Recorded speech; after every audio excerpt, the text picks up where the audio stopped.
Welcome to ePathshala. I am Dr. Vishal Jadhav, Associate Professor, Department of Sociology, Tilak Maharashtra Vidyapeeth, Pune. Today we are going to look at a module called Positivism of Saint-Simon and Auguste Comte, which comes under the paper titled Classical Sociological Theory.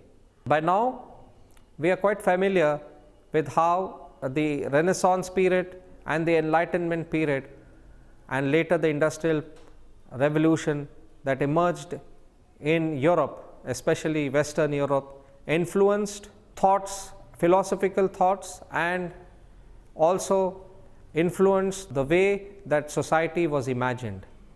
In imagining the society, one of the events that led to the emergence of sociology was the development of an epistemological and ontological tool called positivism. In this particular module, we will assess how positivism is closely associated with science and rationality and with the whole idea of deductive kind of logic.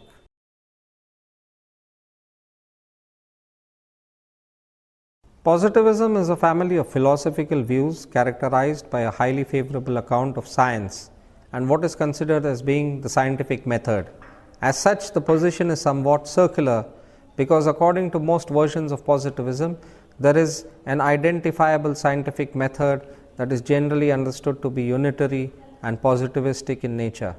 But all three of these claims, that there is an identifiable and specifiable scientific method, that there is just one such method and that is positivistic, are tendentious and now highly disputed. Nevertheless, positivism came to be designated a philosophical movement that became powerful in all Western countries towards the end of the 19th century and well into the first half of the 20th century. Moreover, positivists attempted to import the method of science into philosophy so that philosophy should become scientific. The other important characteristic of positivism was the attempt to eliminate any metaphysical component from philosophy. In the words of Nicola Abango, the characteristic theses of positivism are that sciences are the only valid knowledge and facts, the only possible objects of knowledge, that philosophy does not possess a method different from science, and that the task of philosophy is to find the general principles common to all sciences and to use these principles as guides to human conduct and as the basis of social organization. Positivism consequently denies the existence or intelligibility of forces or substances that go beyond facts and that the laws ascertained by science. It opposes any kind of metaphysics and in general any procedure of investigation that is not reducible to scientific method. Important contributors to positivism. Positivism finds its roots in the work of British philosopher Francis Bacon and other British empiricists John Locke, Berkeley, and especially David Hume. In the 19th century, the British utilitarian theorists Jeremy Bentham and John Stuart Mill also espoused positivism. The Industrial Revolution of the 18th century can be considered as being the cultural background for positivism, and after which the accompanying optimism that technology and science would bring brought about social progress, and science and the method of science was the source or ground of genuine knowledge. The terms positivism and positive philosophy were introduced by the French philosopher Claude Henri de Saint-Simon as a reference to a scientific approach for the world. For Saint-Simon, the implications of this extended to social, political, educational, and religious affairs. He had the goal of bringing about reforms in each of those areas. French philosopher Auguste Comte, for 7 years a student and collaborator of Saint-Simon, popularized and systematized the term positivism and positive philosophy. Comte argued that societies progress from a theological state to a metaphysical one and then to a scientific stage wherein the positivist scientific outlook and methods are dominant. Auguste Comte is also widely regarded as being the first true sociologist. Argentine philosopher Alexandre Con applied positivism in Argentina, holding that the Argentine experience after independence represented an Argentinian positivism. Brazil's national motto, Order and Progress, is based on Auguste Comte's Positivism, which was also influential in Poland. Ernest Mach was considered as the most influential positivist in the later part of the 19th century. Mach's positivism in science became one of the two main influences on the members of the Vienna Circle and on what became logical positivism. By far the strongest and the most influential development of positivism in Western philosophy came within the Vienna Circle and the idea of the logical positivism, also known as logical empiricism. They combined the positivism they had learned primarily from Mach with powerful logic that had been developed by Gottlob Frege to create a positivism that was expressed in logical form. This became so dominant that today, when the term positivism is used, it usually means logical positivism. Saint-Simon, often referred to as Henri de Saint-Simon, was a French social theorist and the founder of French socialism. In the wake of the French Revolution, Saint-Simon proposed an innovative and positive reorganization of society controlled by the chiefs of industry with scientists in the role of priests. The aim of this society would be to produce things useful to life, and peace would be assured by universal association. Saint-Simon's idea of a science of society influenced the development of sociology and economics as fields of scientific study. Saint-Simon's vision influenced French and European society throughout the 19th century. His major work, Nouveau Christianisme, announced that the world had arrived at the crisis predicted by the Old Testament, which was to end in the establishment of a truly universal religion, the adoption by all nations of a pacific social organization, and the speedy betterment of the conditions of the poor. Saint-Simon attempted to clear away the dogma which had developed in Catholicism and Protestantism and to reduce Christianity to its simple and essential elements. Saint-Simon proposed as the precept of the new Christianity that the whole of the society ought to strive towards amelioration of moral and physical existence of the poorest classes. Society ought to organize itself in the best way adapted by attaining this end. Saint-Simon's new Christianity was a vision of a society that practiced the teachings of Jesus by devoting itself to the betterment of its least fortunate members. Saint-Simon rejected many of the doctrines and rituals which had been developed by Christian churches and returned to the world of Jesus in the New Testament. He developed a concept in which the state owned and administered the means of production for the benefit of all. Later thinkers took these concepts in two directions: Christian socialism and atheistic communism. He remained in France during the French Revolution and brought up newly nationalized land with funds borrowed from a friend. During the Reign of Terror, he was imprisoned in Palais de Luxembourg and emerged extremely wealthy because the value of revolutionary currency had depreciated. Saint-Simon lived a life of luxury, entertaining prominent people from all walks of life at his lavish and glittering salons. Within several years, he was on the point of bankruptcy and began to study science, taking course at the École Polytechnique and acquainting himself with distinguished scientists. His first published work, Letters of an Inhabitant of Geneva to his contemporaries, proposed that scientists should replace priests in the social order, and property owners who held political power could only hope to maintain themselves against property less if they subsidized the advantage of knowledge. As a thinker, Saint-Simon was not particularly systematic, however.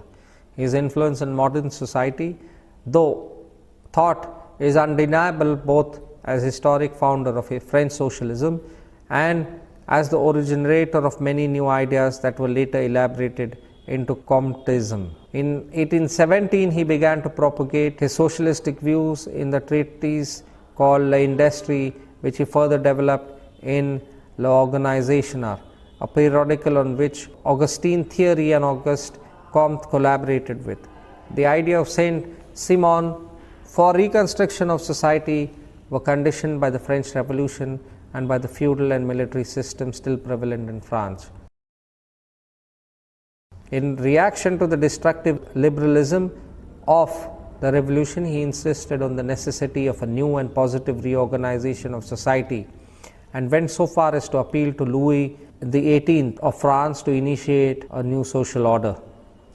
In opposition, however, to the military and feudal system, which had been strengthened by Restoration, Saint-Simon advocated an arrangement whereby the industrial chief should control society. Men of science should be the ones providing spiritual guidance to society rather than the church. New Christianity. Saint-Simon's positivist and scientific studies directed him to found a purely practical and demonstrable moral code. Within his sentimental and mystical tendencies led him to understand the need for a religion.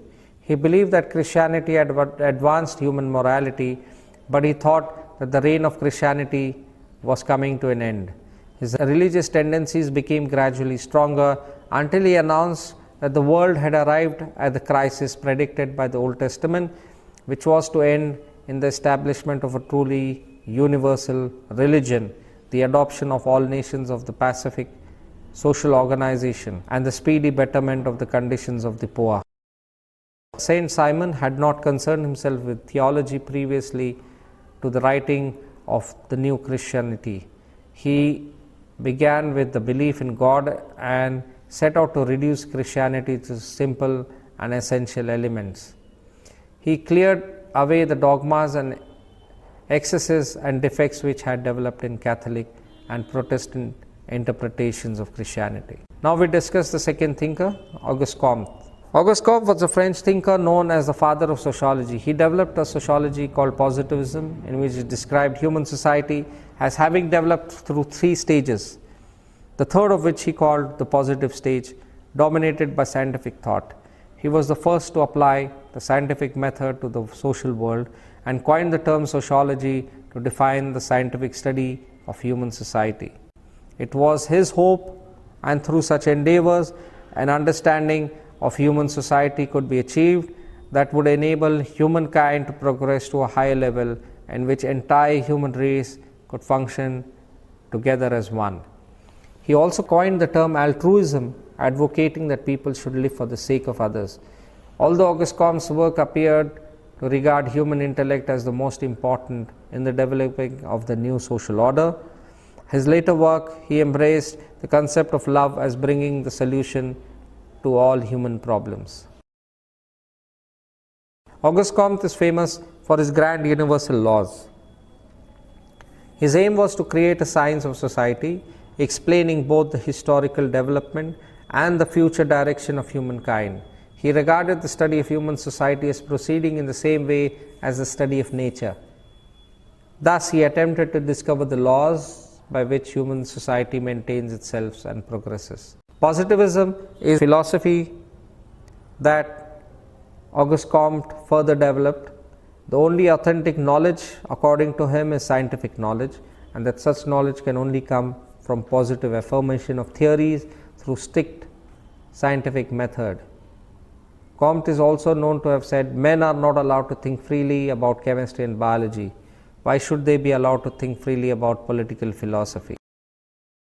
Comte's positivism should not be confused with logical positivism, which originated in Vienna Circle in 1920s.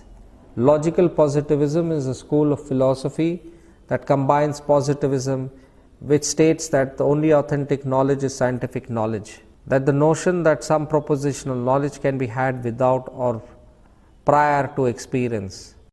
Method of inquiry. Comte believed that social scientists should use the same method which proved successful in the natural sciences: observation, experimentation and comparison, and the historical method. Comte believed all observations had to be connected to the preliminary theories, otherwise observers would not know what they were looking at. The three stages of Auguste Comte.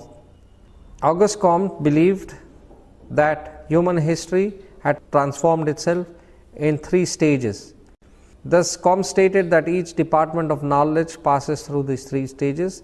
These three stages are theological, the metaphysical, and the positive or the scientific.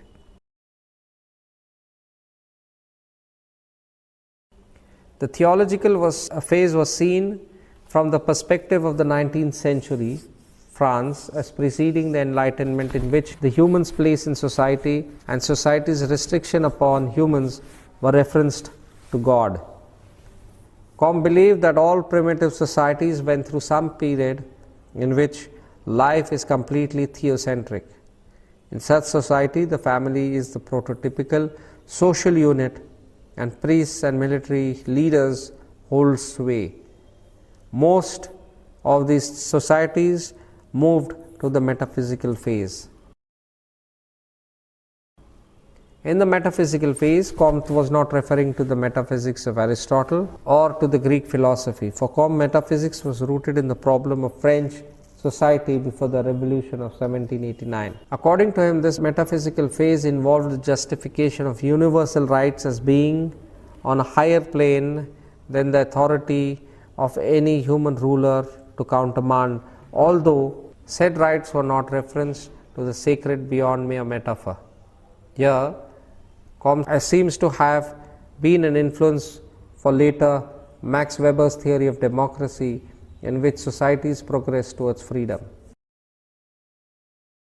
The final stage, or the scientific or positive stage, came being after the failure of the revolution of Napoleon. The purpose of this phase was for people to find solutions to social problems and bring them into force despite the proclamations of human rights or prophecy of the will of the God. In this regard, is similar to Karl Marx and Jeremy Bentham. For its time, this idea of a scientific phase was considered progressive, although from a contemporary standpoint, it appears derivative of classical physics and academics history. Comte gave the name positive to the last of these because of the polysemous connotation of the word. Positive can refer both to sometimes definite and to something beneficial. Comte believed that this law of three stages to be applicable to societies across the world and throughout time. He regarded the transition from one stage to another to be more of a crisis than a smooth cumulative process. Social statics and dynamics. For Comte, the difference between the periods of harmony and social stability compared to those of progress and social development was similar to the distinction in biology between anatomy and physiology. Thus, he regarded social stability and social progress as correlative aspects of the same system. Although Comte approached human societies analogous to a biological organism, he was aware of the differences. To allow society to function as a unit like an organism, Auguste Comte ascribed the functions of connection and boundaries to the social structures of language, religion, and division of labor. Division of labor creates in each person a sense of dependence on the other as parts of the whole society. Normative doctrine. Auguste Comte envisioned an ideal society in which positivism and sociology reigned supreme, and sociological scientific priests would rule on the basis of reason. Later in his life, Auguste Comte saw himself as a prophet of the new religion. This new order of human society, he believed, would have love as its principle, order as its basis, and progress as its aim. He also coined the term altruism because he believed that moral obligations of individuals to serve others would take place in this last positivist phase. To conclude then, we have seen how positivism as a philosophy and epistemology emerged in Europe in the early part of the 19th century, and how sociology as a discipline was seen akin to social physics by Auguste Comte, and how he visualized sociology being a discipline that could objectively capture human relations and phenomena that were in practice in human society. This positivism was also later developed by Emile Durkheim, who looked at how social facts can be used as empirical categories to understand how social life and social fabric actually existed. These social facts were nothing but external structures that foisted themselves upon individuals, and these individuals had to internalize these larger normative orders.